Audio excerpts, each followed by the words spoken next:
She was sitting outside a police car on the side of a Utah highway, crying so hard she could barely breathe. The officer across from her was patient, calm.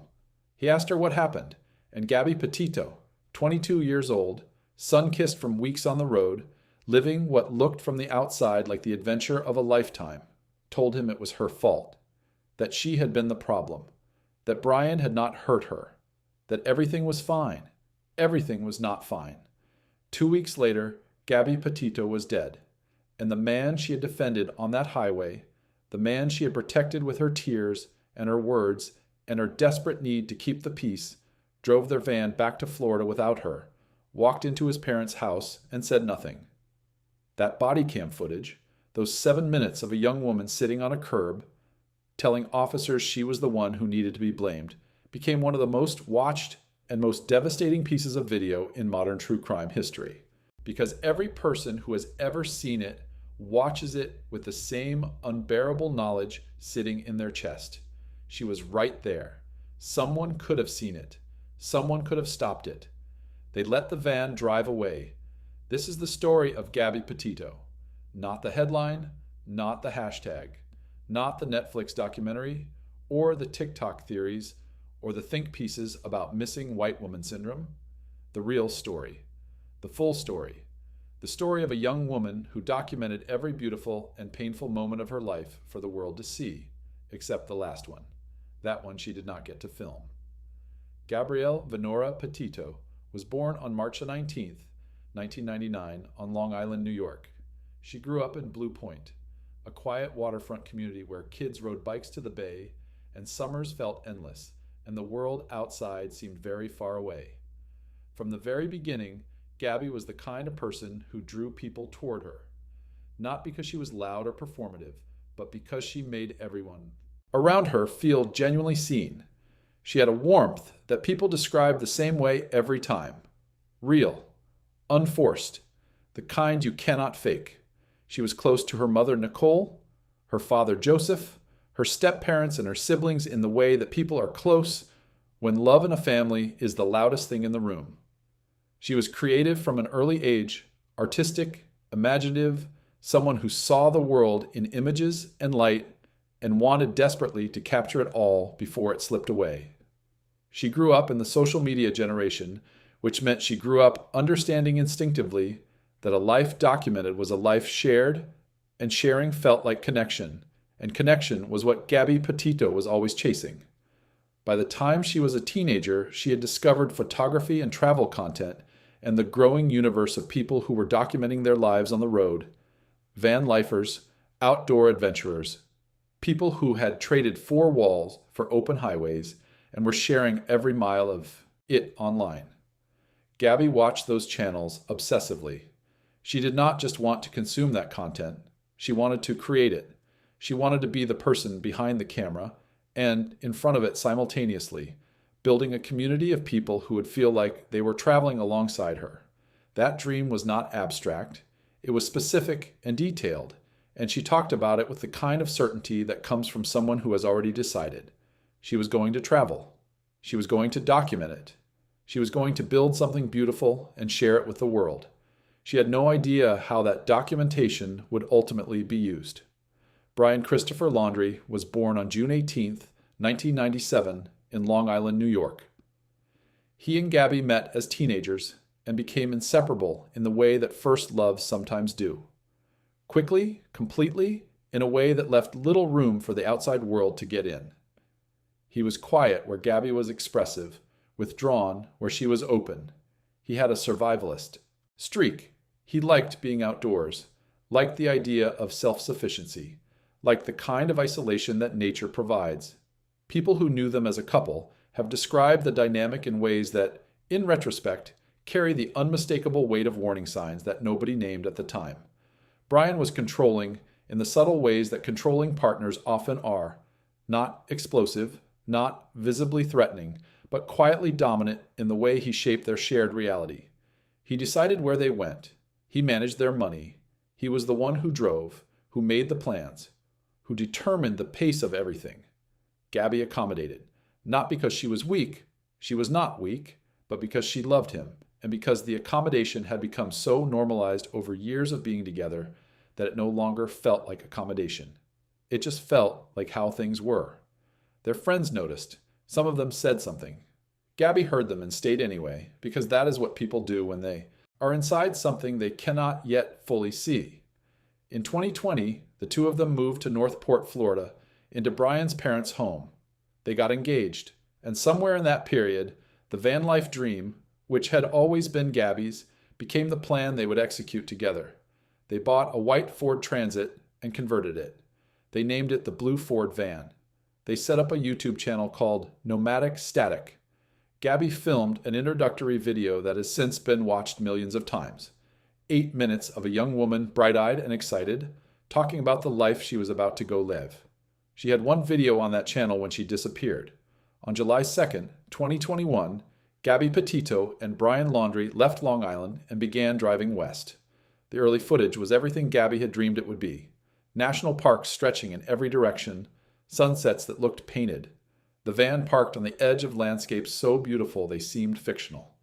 Gabby behind the camera and, in front of it, narrating, laughing, pointing at things she could not believe she was actually seeing. She was doing it. The dream was real. The road was open and the world was enormous, and she was 22 years old and alive. But even in those early weeks, if you watch the footage now, with the knowledge of what was coming, you can see the moments. The tension that surfaces and disappears too quickly. The way Gabby sometimes goes, quiet mid-sentence. The way the camera occasionally catches something in her expression that does not quite match the caption she will write beneath the image later. Brian rarely speaks in the footage. When he does, his voice is flat, and his eyes do not match the smile he produces when he knows the camera is pointing at him. They were not traveling together the way two people in a loving relationship travel together.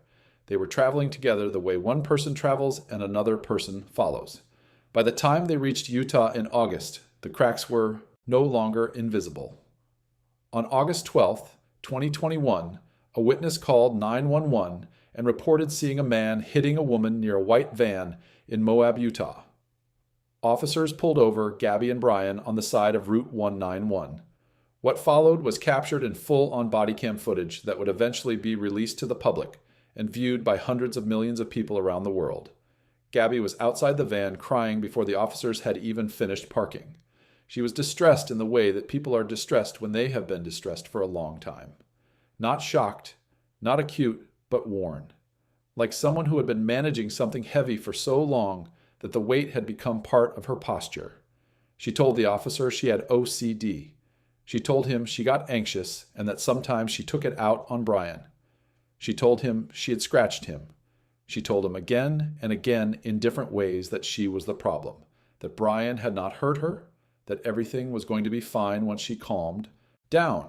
The officers separated them. They spoke to Brian. Brian was calm, cooperative, polite. He showed them a small scratch on his arm. He said Gabby had emotional issues. He said she got worked up sometimes. The officers made a decision. They classified it as a mental health crisis rather than a domestic violence incident. They arranged for Brian and Gabby to spend the night apart, Brian in the van, Gabby in a hotel, and they let them go the next morning. No arrest was made. The van drove away. And here is what those officers could not have known, and what no one can be blamed for not knowing, and what still sits like a stone in the chest of every person who has watched that footage since. Gabby Petito had approximately 12 days left to live. If this story is sitting heavy on you right now, if Gabby feels real to you, if that body cam moment hit you the way it hits everyone who watches it, please subscribe to this channel right now. These stories deserve to be heard by as many people as possible. One click keeps this community alive. After Moab, the communication from Gabby became sparse. Her family received texts, a few brief calls, but something felt different. The messages were shorter, the tone was off, and at least one text that her family later questioned did not sound like the way Gabby typically wrote. Her mother, Nicole Schmidt, reached out repeatedly. She got responses that satisfied her on the surface and unsettled her underneath. The last confirmed contact between Gabby and her family occurred around August 25th, 2021. After that, the silence deepened into something her family could not explain away. On September 1st, 2021, a neighbor's camera captured Brian Laundrie's parents' house in Northport, Florida. The white Ford Transit van pulled into the driveway. Brian got out. He was alone. He went inside. No one called the Petito family. No one contacted the police. The Laundrie family's attorney, who was already retained by this point, advised them to say nothing. And so they said nothing. For days, while Gabby's family called and texted and left voicemails and tried to understand why the van was back in Florida, and Gabby was not answering her phone. On September 11th, 2021, Gabby's family filed a missing persons report. What happened next was unlike anything the internet had ever produced around a missing persons case. Within hours of the story breaking online, the true crime community mobilized in a way that investigators had never seen before. TikTok, Instagram, YouTube, Reddit, platforms flooded with people sharing information, analyzing footage, building timelines, identifying locations from Gabby's travel posts. The hashtag Gabby Petito became one of the most searched terms in the world within 24 hours. Among the thousands of people who saw the posts about Gabby's disappearance were Kyle and Jen Bethune, a couple who ran a van life YouTube channel called Red, White, and Bethune. They had been driving through Bridger-Teton National Park in late August and had filmed footage for their own channel. When they saw the description of Gabby's van, they reviewed their old footage and found it, the white Ford Transit, clearly visible in the background of their video, parked in a campsite in Wyoming. They shared it immediately. It gave investigators a confirmed location. It narrowed the search. On September 19th, 2021, 18 days after Brian Laundrie had driven that van into his parents' driveway alone, the remains of Gabby Petito were found in Bridger-Teton National Forest in Wyoming. The coroner later determined she had been strangled. Her manner of death was ruled a homicide. She was 22 years old. The grief that followed was not the grief of strangers mourning a stranger. Millions of people had spent 18 days living inside this story, searching alongside her family, hoping alongside her family, and the news of her death landed with the specific devastation of losing someone you felt you knew. Because in a very real sense, they did know her. They had watched her videos. They had seen her laugh. They had followed her dream in real time, and now they were watching it end in the worst possible way. Gabby's father, Joseph Petito, released a statement that stopped the world for a moment. Simple words. Her name. That she had been found. That they loved her. Now, like this video for Gabby, 1 second of your time to say her name matters. Her story matters. That is all it takes. Brian Laundrie did not attend any press conferences. He did not give any statements. He did not reach out to Gabby's family.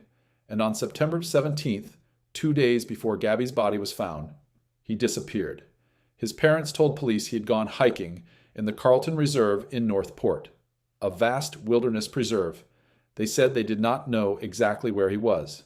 Law enforcement and the public received this information with the fury it deserved.